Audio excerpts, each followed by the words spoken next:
보니까 여기 성경 보시면 자기의 일을 아무에게도 말하지 말라. 자기의 일이 누구의 일이겠습니까? 여러분, 예수님의 일이고 그리스도의 일입니다. 아, 네가 그리스도라 그랬으니까 그리스도가 무슨 일을 하는지 내가 알려주마. 비로소 가르쳐주는 거예요.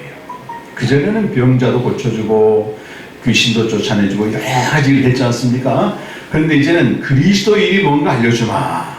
그건 병자를 고치는 것도 아니고 또 기적을 일으키는 것도 아니고 귀신을 내쫓는 것도 아니고 뭐라는 거예요? 그 다음 31절에 그리스도의 일이란 많은 고난을 받고 장로들과 대제사장들과 서기관들에게 또 버림받고 또 죽임을 당하고 그런데 사흘 만에 살아나는 것이다. 아, 그리스도의 길은 그리스도의 일이란 고난당하고 죽임당하고 예루살렘 가면 종교 지도자들 있잖아요. 그들에게 의해서 죽임당한다는 생각이 들어. 그 베드로가 여러분 얼마나 놀랬겠어요. 자기는 지금 어떤 메시아를 기다렸는데 아, 이분이 예루살렘 가면은 다윗처럼 왕이 돼가지고 자기는 이제 옆에 이제 뭐 비서실장이나 요즘 정치인들이 그런 거 하잖아요. 열심히 따라다니면서 옆에 한 자리 하려고 그 꿈을 꾸고 있었는데 완전히 예수님이 그 꿈을 막 깨뜨려버려요. 나 다윗처럼 왕대로 가는 거 아니고 죽으러 간다 한마디. 3년 동안 예수님을 따라다니던 베드로가 얼마나 놀라고 당황했는지요. 그 다음 절을 보니까 드러내놓고 예수님이 말씀을 하시니까 이 베드로가 예수를 막 붙잡고 항변했다. 붙잡고 항변했다. 항변했다는 말이 원문으로 보면 예수님을 꾸짖었다 이렇게 되어 있어요. 에피티마우라고 되어 있는데 사탄을 꾸짖듯이 예수님한테 대드는 거예요. 당신이 이럴 수 있느냐. 3년 동안 내가 집과 가족과 재산을 버리고 따랐는데 고작 나는 지금 예루살렘 가기만 하면 이 한 자리 할 줄 알았는데 죽어버리면 어떻게 돼? 게다가 종교 지도자들에게서 죽임당한다니까. 그러니까 누구나 봐도 놀랄 겁니다. 근데 33절에 예수님도 물러서지 않고 베드로를 꾸짖죠. 33절에 보면 예수님이 제자들 보시면 베드로를 꾸짖다는 말이 나오죠. 꾸짖다는 말과 그 직전 32절 끝에 있는 항변하다는 말이 똑같은 말이에요. 똑같이 사탄에게 쓰는 말입니다. 그러니까 이게 지금 가이사랴 빌립보 동네에서 예수님을 대표하는 제자 베드로와 예수님이 한판 붙은 거야 지금. 무엇 때문에 한판 붙어요? 그리스도에 대한 관점의 차이입니다.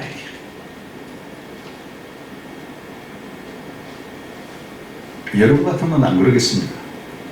근데 우리가 이 베드로가 생각하는 그리스도의 관점은 하루아침에 형성된 게 아니고 한 100년 이상 계속 세뇌받은 거예요.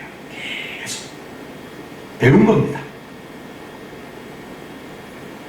예수님 오시기 전에 한 160년 전에 그 유대 땅에 큰 사건이 일어나요.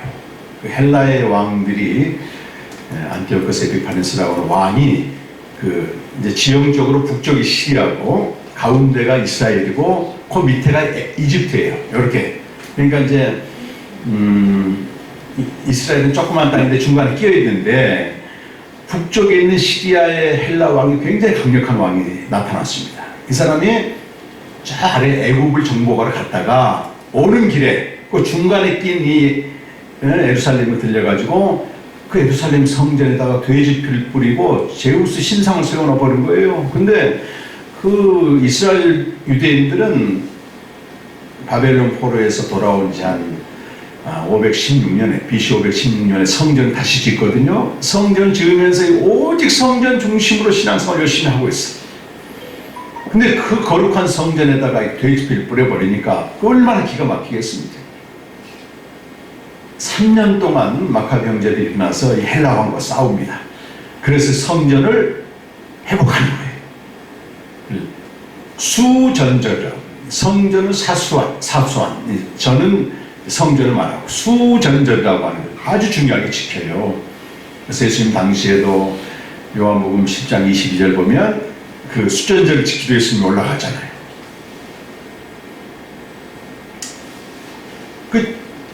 167년부터 164년까지 BC 요때 이제 전쟁을 해서 이겼는데 그때부터는 성전 중심으로 하는데 문제는 성전이 타락이 되는 거예요.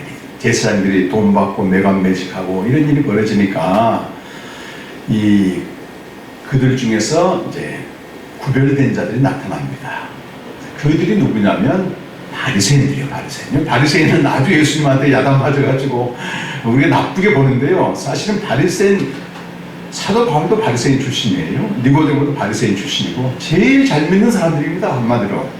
이 사람들이 나타나가지고 지금부터 이 이스라엘 백성을 가르쳐야 되겠다 하면서 그 전쟁이 일어난 뒤 계속 유다가 성전이 회복되면서 한 20년쯤 지나서요.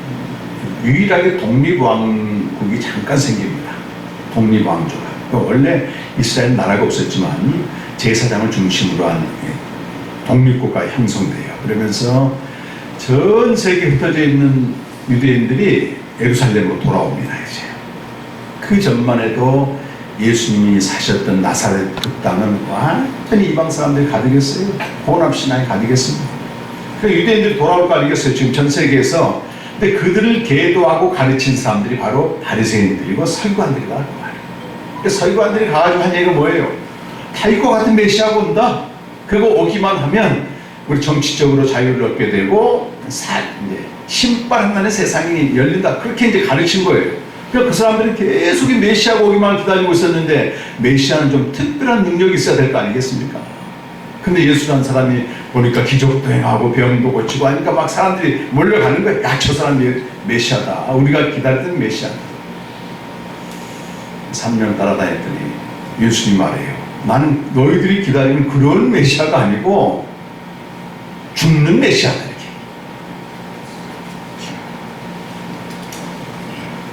그게 하나님의 입장인 겁니다. 그래서 여러분 성경에 보시면 30절에 자기의 일이라는 말이 나오고 그리스도 일이죠. 그리고 33절에 하나님의 일이라는 말이 나와요. 하나님의 일은 네가 생각하지 않고 사람의 일을 생각한단 말이 무슨 말이에요? 그들이 갖고 있는 메시아가 아니에요. 예수님 메시아가 오면 잘 된다 이겁니다. 그러면서 예수님이 우리와 제자들을 불러 이르시되 누구든지 나를 따라오려는 자기를 부인하고 자기 십자가를 지고 나를 따를 것이다. 예수를 믿는다는 것은 이 세상에서 내 소원을 이루는 게 아니고 자기를 부인하고 자기 십자가를 지고 예수님을 따르는 것이네. 예수님을 그냥 따르는데 자기 마음대로 따르는 게 아니고 자기를 부인하고 자기 십자가를 지고 따라라. 우리 한국교회 한 140년쯤 복음이 들어온 지 한 140년쯤 됐습니다. 초창기 선교사님들이 열심히 복음을 전하고 교회가 세워졌는데 주로 이제 강단에서 2000년 전에 서기관들이 그 백성들을 계속 뭐라고 가르쳤어요? 메시아가 오시면 우리는 복 받는다 이런 개념으로 계속 가르쳤잖아요. 근데 우리 한국교회도 어찌 보면은 그런 경향성이 좀 있었습니다. 왜냐하면 삶 자체가 너무 피폐해졌었어요. 일제 36년 강점기, 또 6.25, 가난 이런 세대를 쭉 거치면서 사람들이 고통을 당하면 뭔가 이 문제를 해결할 끈을 잡는 거예요. 생명의 동아줄처럼 내가 살아남기 위해서 뭔가 의지하는데 전에는 무당에게 가서 빌었고 산에 가서 빌었는데 이제 복음이 들어왔으니까 이제 예수님한테 자꾸 매달린다는 겁니다. 그래서 제가 아는 교회 장로님도 그런 생각을 하고 있어요. 전에는 우리가 산에 가서 빌었는데 이제 교회 가서 빌면 된다. 교회 가서 빌면 잘 된다. 이렇게 갖고 있는 신앙관을 완전히 갖고 있는 겁니다. 그냥 100년 가까이 돼버리니까 예수 믿으면 복 받는 게 아니고 죽는 거야. 이 얘기하면 벌써 이제 베드로처럼 반응이 그럴 수가 있나 하나님. 인생을 많이 살아보신 분들은 이제 좀 공감을 하겠지만 한 번 사는 인생인데 우리가 지금 베드로처럼 정말 예수 믿어서 잘되고 성공하고 편안하고 이게 진짜 행복일까요? 근데 이런 걸 안 누려본 사람들이 행복이라고 생각해요. 사람은 그걸 위해서 태어난 게 아니거든요. 진짜 태어난 목적이 있습니다. 그럼 예수님이 왜 십자가에 죽으시고 부활하셔야만 하는가? 그래서 예수가 그리스도다. 그 뜻은 뭐냐면 예수님은 십자가에 죽으시고 부활하신 분이다. 그런 뜻입니다. 그리스도의 일이 뭐냐면 십자가에 죽으시고 부활하신 것이다. 우리가 이제 이렇게 물을 수 있어요. 아니, 예수님이 십자가에서 죽으시고 부활하신 게 나와 무슨 상관이 있는가? 물을 거 아니겠습니까? 그래서 예수를 믿는다는 것은 조금 길게 설명하면 예수가 그리스도이심을 믿는 겁니다. 그래서 예수가 그리스도이심을 믿는다는 것은 예수가 나를 위해 십자가에 죽으시고 부활하셨다는 사실을 믿는 겁니다. 이게 좀 성령으로 깨달아져야 됩니다. 그러니까 여러분 예수 믿으세요. 뭘 믿으세요? 예수 믿으면 복 그게 아니고 예수가 그리스도이심을 믿는 겁니다. 이렇게 얘기를 해줘야 돼요. 아, 그럼 예수가 그리스도이심을 믿는 건 뭘 말합니까? 아, 그가 십자가에 죽으시고 부활하셨다는 걸 믿는 겁니다. 아, 그럼 그가 십자가에 죽으시고 부활하신 게 나와 무슨 상관이 있어요? 나한테 복이 주어집니까? 뭐 떡이 주어집니까? 물어볼 거 아니겠습니까? 뭐 같습니까? 예수가 그리스도이심을 믿게 되면 뭐가 되는 거죠? 그의 죽으심과 부활을 믿는 것인데, 그렇게 되면 우리에게 새 생명이 주어진다는 거예요. 이게 키포인트입니다. 그래서 요한일서 한번 찾아보실까요? 요한일서 5장 1절에 보면, 우리 앞부분만 읽을게요. 요한일서 5장 1절에 보면 함께 읽겠습니다. 예수께서 그리스도이심을 믿는 자마다 하나님께로부터 낳은 자다고 말, 하나님의 자녀가 된다. 새 생명을 얻은 자다. 영원한 생명을 얻은 자다. 그렇게. 여러분, 예수 믿는 것은 궁극적인 목적이 영원한 생명을 얻어서 그 생명에 합당하게 사는 것입니다. 그러니까 우리가 타고난 욕망의 존재인 아담의 생명으로는 절대 자기 부인도 안 되고 자기 십자가도 안 져지게 되고 여전히 자기를 위해 살 거 아니겠어요? 본성이 그런데. 강아지 생명보로 사람 흉내내라면 어느 정도 내지만 안 되잖아요, 그게. 강아지는 그냥 짖고 먹고 그냥 자기한테 양식 주는 사람 앞에서 춤을 춥니다. 제가 그 농장에 가끔 가거든요. 제 처형의 농장을 해서 배농장을 가는데 거기 개들이 있어요. 그런데 벌써 그 뼈다귀 같은 걸 갖고 가면 난 개가 그렇게 춤을 잘 추는지 몰랐어. 뱅뱅뱅뱅뱅 돌리면서 막 춤을 알아보고. 무엇 때문에 그래요? 그 뼈다귀 때문에 그런 거예요? 뭐 생각 있어요? 뭐가 있어요? 그게? 모든 생명체마다 살아가는 방식이 있고 먹고 사는 양식이 있습니다. 아담 안에서 태어난 옛사람은 이 땅에서 잠깐 사는 이 땅에서 잘 먹고 잘 살고 유명하고 그게 전부예요. 죽음의 멸망에 이르고. 근데 영원한 생명은 그렇게 살지 않도록 되어 있어요. 그 샘플, 본을 보여주신 분이 영원한 생명을 가지고 이 땅에 오신 예수님이라고 말해요. 그러니까 우리가 아담 안에 있는 욕망의 존재로서 예수님을 따라가는 건 너무 힘들어요. 코드가 안 맞는 거예요, 이게. 근데 예수님이 가진 그 생명으로는 가능합니다. 즐겁게 할 수 있습니다. 그래서 예수가 그리스도심을 믿어 새 생명을 얻은 자는 어떻게 살라고 되어 있습니까? 자기를 부인하고 자기 십자가를 지고 나를 따르라. 예수님은 꼭 그렇게 가셨잖아요. 자기를 부인하고 그분이 십자가를 지고 하나님의 뜻대로 사셨습니다. 그런 삶이 오늘 마가복음 8장 보게 되면 결코 헛되지 않는 삶이에요. 그 뒤에 마가복음 여러분 예수님 왜 이 말씀을 하시고 그 뒤에 이렇게 얘기하시잖아요. 35절에 보면 8장 35절에 누구든지 자기 목숨을 위해 살고자 하면 다 잃어버린다. 누구든지 나와 복음, 예수님과 복음을 위하여 희생하고 자기 목숨을 잃으면 구원할 것이다. 나중에 가보면 안다는 겁니다. 자기를 위해 사는 사람은 나중에 땅을 치고 후에 잘 사는 줄 알았더니 다 잃어버린 삶을 사는 거야. 헛된 삶을 살았네. 근데 주와 복음으로 사는 사람들은 야 하나님 감사합니다 하고 주님께 입장한다 그 말이에요. 근데 우리는 참 한 치 앞도 못 보지만은 우리 마지막 미래를 몰라요. 참 끝에 가봐야 하는데 여기서 결정하려고 해요. 전부.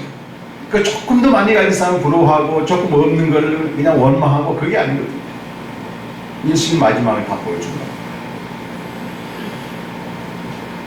주를 위해 사는 삶은 결코 헛되지 않는 수고라고 되어 있어요. 근데 36절에 보면 예수님이 예를 하나 37절 사람이 무엇을 주고 자기 목숨과 바꾸겠냐. 뭘 바꾸겠습니까? 사람이 자기 목숨을 잃게 되면 이 전 재산 전부 팔아서라도 자기 목숨을 연명하고 지키려고 하는 거 아니겠습니까? 아니 목숨이 없어져 버리면 그 많은 재산이 무슨 소용이 있어요? 이 세상에서 자기 목숨을 자기 목숨을 바꿔버릴 그런 사람은 없다는 거. 어리석은 사람이죠. 마찬가지라는 겁니다. 그래서 사람이 온 천하를 얻고도 자기 목숨을 잃으면 무엇이 유익하겠냐. 온 천하와 바꿀 수 없는 게 우리 목숨인데 세상 사람들은 온 천하를 얻기 위해서 자기 목숨을 잃어버려요. 그렇죠? 온 천하를 좀 더 갖고 좀 더 누리자 하다가 자기 목숨을 잃어버려요. 톨스토이의 그 우화집에 그런 게 나오잖아요. 그 사람에게 얘기를 했습니다. 당신이 아침부터 일어나가지고 저녁 때까지 해질 때까지 갔다 올 텐데 그 닿는 땅을 전부 네 걸 주말에 얼마나 신바람이 나가서 달려갑니다. 근데 그만 갔다 와야 되는데 계속 욕심 생기니까 좀 더 가자 하다가 갔다 오는데 해질 때까지 와야 되는데 이게 큰일 났거든. 그래서 계속 왔는데 너무 힘들게 와가지고 딱 엎어지는 순간 온 천하를 가진 순간 죽어버렸다. 그게 인생이라는 거예요.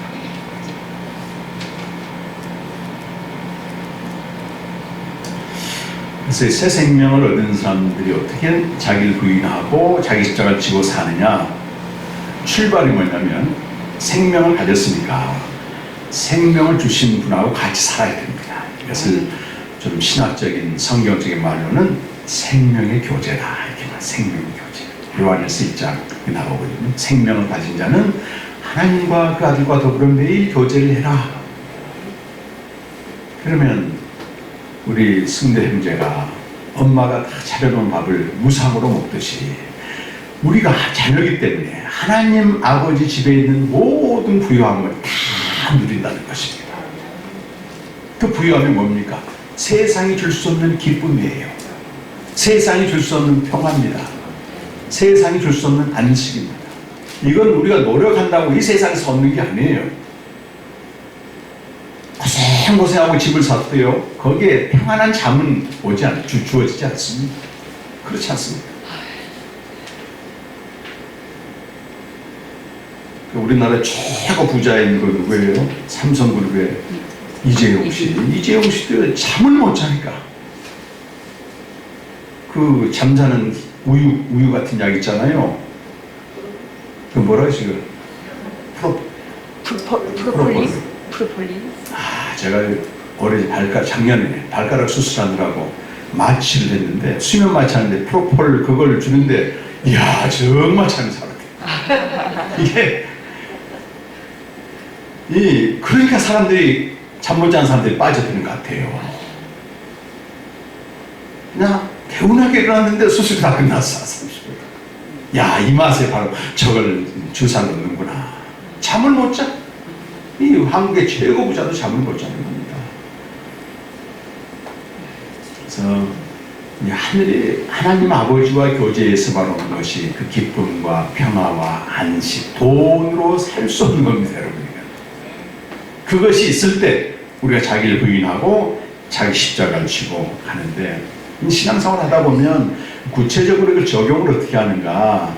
자기 부인한다는 얘기는 내가 없어지는 거잖아요. 그럼 누가 내 안에 사시는 거예요? 그렇죠. 주님이 내 안에 사시는 거예요. 그럼 마태복음 11장에 한번 가보겠습니다. 마태복음 11장에 가면 주님과 함께 사는 삶에 대한 말씀이 여기 나오는데 11장 28절에서 30절까지 말씀이에요. 11장 28절에서 30절까지 말씀입니다. 함께 한번 읽겠습니다. 시작. 수고하고 무거운 짐진 자들아 내게 오라. 내가 너희를 쉬게 하리라. 나는 마음이 온유하고 겸손하니 나의 멍에를 내고 내게 배우라. 그리하면 너희 마음이 쉼얻으리니 내 멍에는 쉽고 내 짐이 가벼운 것이다. 그럼 나를 부인하고 자기를 부인하고 자기 십자가를 지는 삶은 자기를 부인하고 온유하고 겸손하신 주님의 멍에를 지는 것을 말합니다.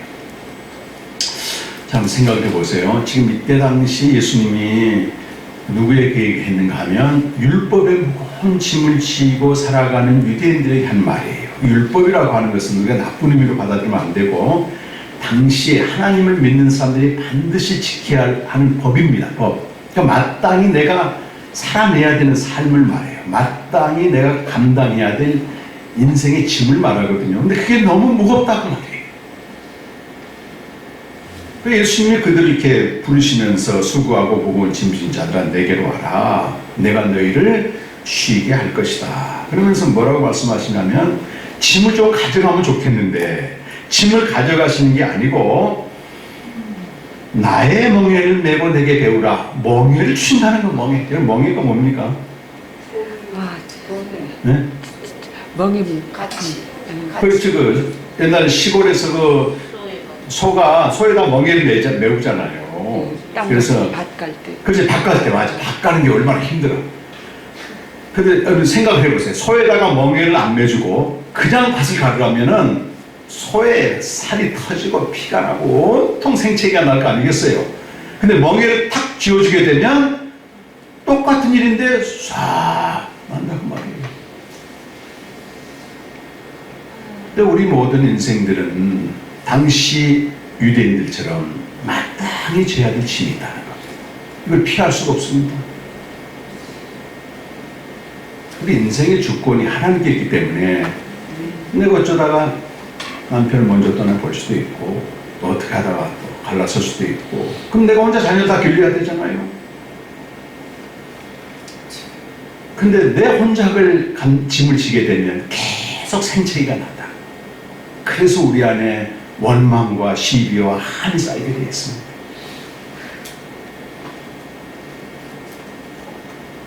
저희 어머니도 6남매를 이제 혼자 기르시는데 그 새벽부터 장사를 나갈게. 그리고 이제 그 고통, 그 짐을 감당하지 못해서 우리 어머니 뭘로 풀었냐면 술로 풀었어, 술로. 그러니까 저와 내 동생이 우리 어머니 술 주정하는 거 그거 학교 갔다 오면 어머니 모시러 가는 거야. 마땅히 자녀 6명 길러야 되는데 그 짐이 너무 무거우니까 그렇게 푸는 거예요. 노래로 풀고 장구 치면서 그렇게 풀더라고요. 피할 수는 없습니다, 여러분. 우리 인생의 짐은 눈만 뜨면 이게 딱 오지 않습니까, 이게. 그런데 새 생명을 가진 자는 주님이 멍에를 주신다는 거예요. 아무리 힘들어도 쉽고 가볍게 지고 갈 수 있는 멍에를 주신다는 거예요. 그 멍에가 뭡니까?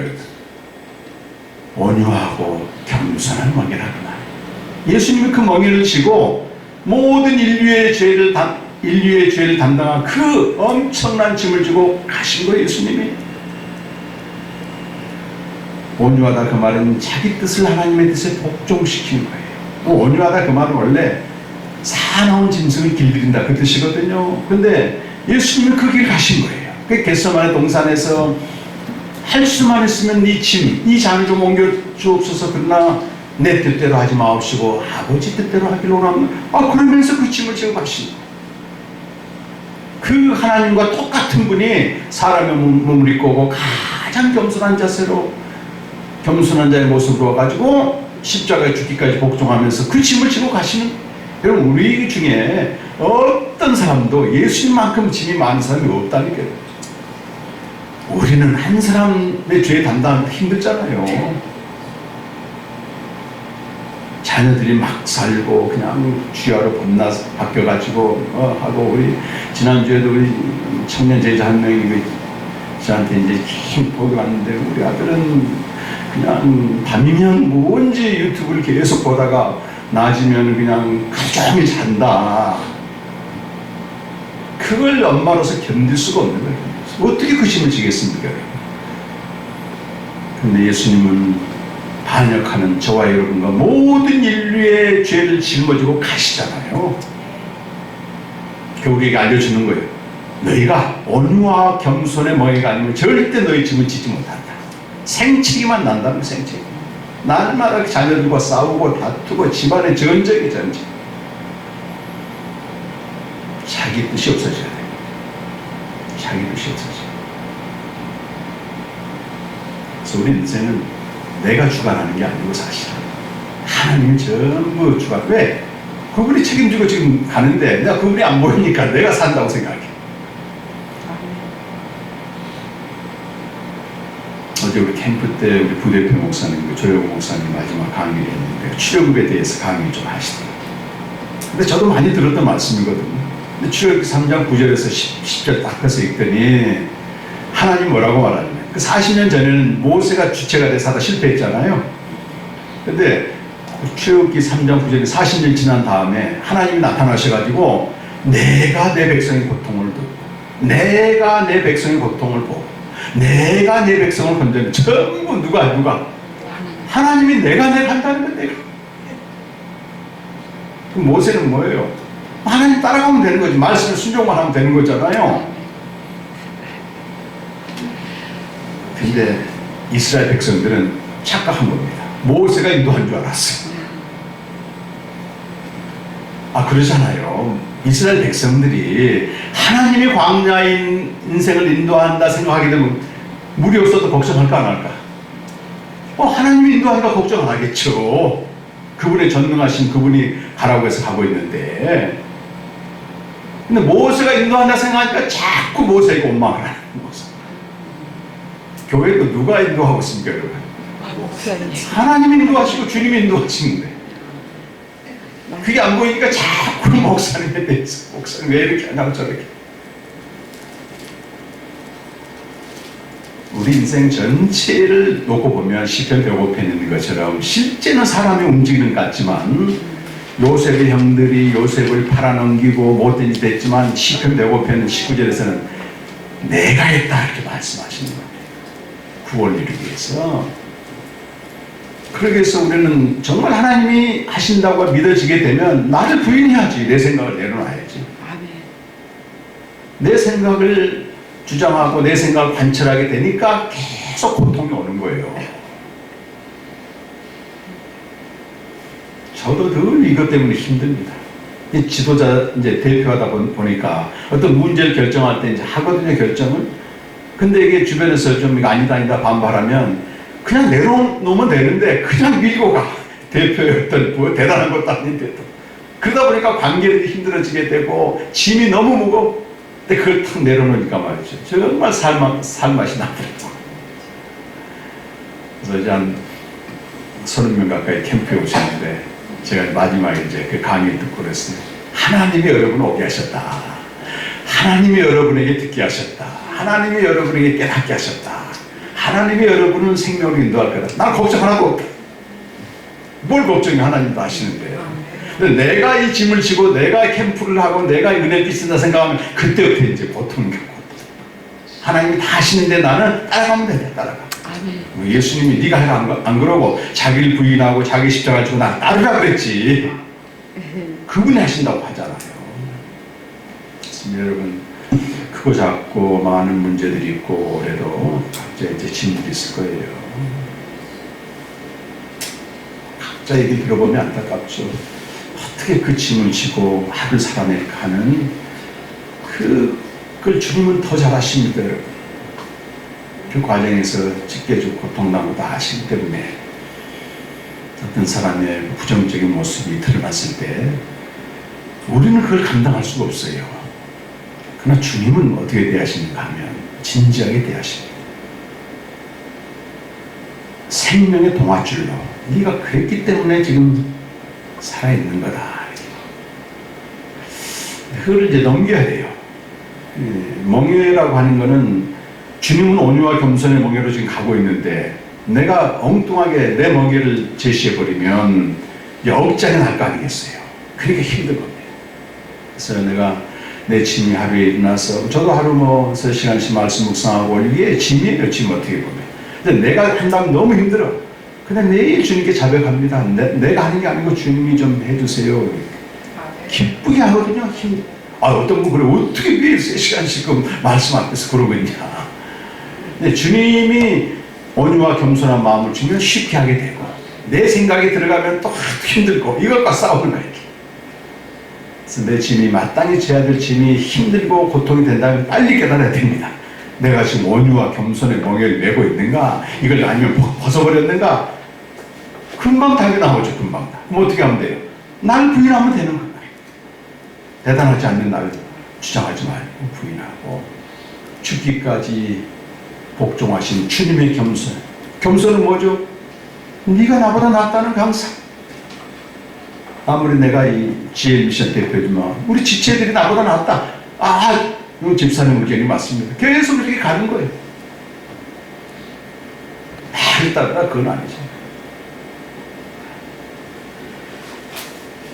우리 인생은 하나님이 인도하십니다. 내가 자꾸 끼어들어가가지고 하나님 인도하는데 하나님 애먹이 하지 마시고 그냥 범사의 나를 부인하고 내 뜻을 부인하고 항상 온유와 겸손에 멍에를 메고 차를 운전하거나 사람 만나거나 계속 경험하는 겁니다. 그때 주님이 실제로 나와 동행하는 것이지. 안 그러면 주님은 따로 나 따로 주님은 온유와 겸손의 멍에를 메고 나와 지금 가고 있는데 나는 자꾸 엉뚱한 멍에를 메고 있으니까 그 멍에가 욕망의 멍에입니다. 대부분 욕망에서 나오는 거죠. 생명을 예수가 그리스도를 믿는 자마다 생명이 있는데 생명의 교제를 통해서 날마다 그 주님의 온유와 겸손의 멍에를 메고 어떤 짐이라도 주와 같이 길 가는 것 즐거운 일 아닌가. 참 그렇게 가면서 그럴 때 사람들이 나도 저분이 믿는 예수 좀 믿고 싶네. 이러지. 그냥 인상 쓰고 다투고 원망하고 있으면 믿고 싶어도 못 믿어요. 한 해 동안 그렇게 즐겁게 사십시다. 온유와 겸손의 멍에를 메고 나를 부인하고 달려가십시다. 기도하겠습니다. 우리 다 같이 한번 기도하실 때에 예수가 그리스도이심을 우리는 믿는 자입니다. 그리스도란 내가 원하는 소원 성취해주는 그게 아니고 죽으시고 부활하신 그걸 믿고 그 믿게 되면 내 안에 새 생명이 있다는 겁니다. 이 새 생명으로 주님과 매일 교제하면서 온유와 겸손의 멍에 나를 부인하고 그 멍에를 메고 내게 주어진 삶의 짐들을 가볍고 쉽게 지고 가십시오. 주님께 맡기십시오. 내가 하려고 하지 마세요. 하나도 되는 게 없습니다. 고통만 가지면 됩니다. 그 멍에를 벗는 순간 생채기만 나고 마땅히 해야 될 밥하는 거, 애들 기르는 거, 이 직장 생활하는 게 전적이에요. 전쟁. 이렇게 한번 한 해 동안 주님의 멍에를 메고 주와 같이 길 가는 거 즐겁습니다. 이렇게 한번 할 수 있도록 다 같이 한번 기도하겠습니다. 하나님 아버지 은혜와 사랑을 감사드립니다. 귀한 성도들 하나님의 자녀 삼아주시고 예수가 그리스도를 믿게 하셔서 새 생명을 주셔서 감사합니다. 하나님 아버지 인생의 짐이 참 무겁습니다. 그 짐으로 인해서 피가 나고 생채가 나고 고통하며 신음합니다. 주님 그러나 그들을 초청하십니다. 새 생명을 주시고 새 생명을 교제 가운데 인도하시고 주님 내 멍에를 메고 내게 배우라 말씀입니다. 주님 이 멍에를 메고 주님의 멍에는 주님 삶의 어떤 짐을 주시고 주와 함께 즐겁게 달려갈 수 있도록 올 한 해 인도해 주시길 간절히 원합니다. 주님 아버지 하나님 저희가 무엇이 안 돼 예수가 그리스도이심을 믿게 하시고 예수가 십자가에 죽으시고 부활하신 분임을 믿게 하시고 영원한 생명을 주셔서 감사합니다. 이제 이 생명의 교제를 통해서 자기 부인하고 날마다 온유와 겸손의 멍에를 메고 주님을 따라가는 저희들 되게 하여 주시옵소서. 우리 성도들에게 때로 감당할 수 없는 짐들이 있습니다. 주님은 전부 알고 계십니다. 너 스스로 지지 말고 내 멍에를 메고 지라고 말씀하십니다. 어떤 삶의 짐이라도 날마다 주님과 교제하며 온유하고 겸손한 멍에를 메고 즐거이 지고 갈 수 있는 성도들 되게 하여 주시옵소서. 예수님의 이름으로 간절히 기도드립니다. 330장 찬양합니다.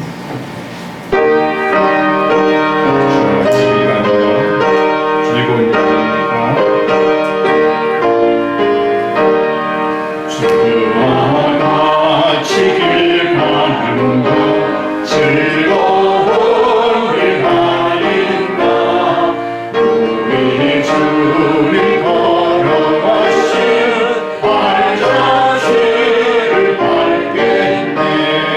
한 걸음 한 걸음 주 예수와 함께 날마다 우리 걸어가리. 어린 나이 같은 우리 미련하고 약하나 주의 손에 이끌리고 생명길로 가겠네. 한 걸음 한 걸음 주 예수와 함께 날마다 우리 걸어가리. 꽃이 피는 들판이나 험한 골짜기라도 주가 인도하는 대로 주와 같이 걷겠네. 한 걸음 한 걸음 주 예수와 함께 날마다 우리 걸어가리.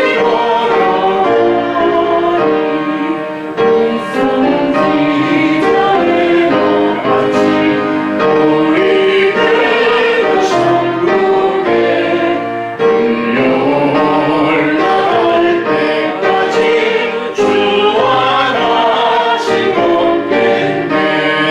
한 걸음 한 걸음 주 예수와 함께 날마다 우리 걸어가리.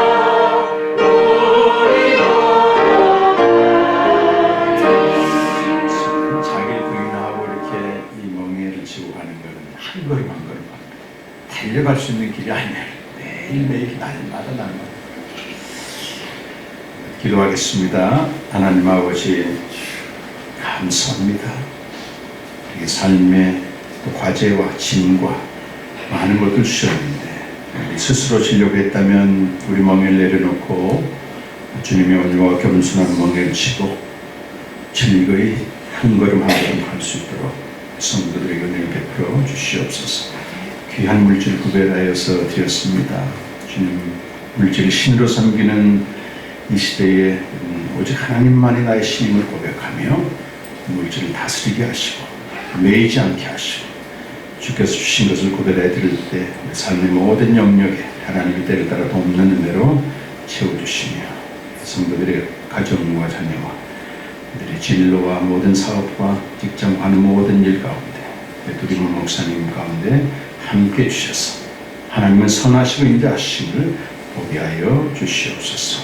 이렇게 목사님 부재 가운데 충성스럽게 교회를 섬기시는 성도를 기억해 주시고 온유와 겸손의 멍에를 내리고 즐거이 이 짐을 담당케 하여 주시옵소서. 예수님의 이름으로 간절히 기도드립니다. 예, 목사님께서 치료 중에 계십니다. 기도해 주시고 계속해서 오후 1시 30분에 복음과 생명에 대한 성경 공부가 있습니다. 나왔어요. 제가 책을 지난주에 없어가지고 한 몇 권 가져왔는데 책을 좀 보시면서 하시면 좋을 것 같습니다. 네, 오늘 그 윤선박 목사님 그 가족이 오셨는데 오늘 그 제주 한 달 살이 때문에 오셨다가 제가 여기서 이렇게 예배 드리고 하는데 한번 목사님 두 자녀랑 한번 일어났어요. 박수로 한번 환영했습니다. 네, 잘 오셨어요. 그 수원에 있는 형제교회 이제 신고하시다가 조금 텀을 가지고 제주가 이제 좋잖아요. 한 달 살고 오셨는데 아이들하고 또 이렇게 올림길도 걷고 이제 그러시나 봐요. 그래서 제가 여기서 이제 예배 드린다니까 오셨는데 너무 반갑습니다. 잘 오셨습니다. 리사하실 분 있나요? 또 오신 분? 감사합니다. 다 같이 일어나셔서 하승의 노래, 선한 노래를 소리 순교자인 42세 순교하는 권혜품 목사님의 쓴 노래로 만들어서 찬양합니다.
지금은 모든 사람의 죄악의 짐을 온유와 겸손의 멍에를 지고 담당하시며 우리에게 새 생명을 주신 예수 그리스도의 은혜와 독생자를 내어주시기까지를 사랑하신 한량없는 하나님 아버지의 사랑하심과 성령의 교통하심 충만케 하여 주시고 나를 부인하고 온유와 겸손의 멍에를 메고 나를 따르라 말씀하신 주님 앞에 우리의 짐이 아무리 무겁고 버겁더라도 나의 멍에가 아닌 주님의 멍에를 메고 즐거이 따르기 원하는 모든 성도들 위해 지금부터 영원토록 함께 하시기를 간절히 축원하옵나이다. 아멘.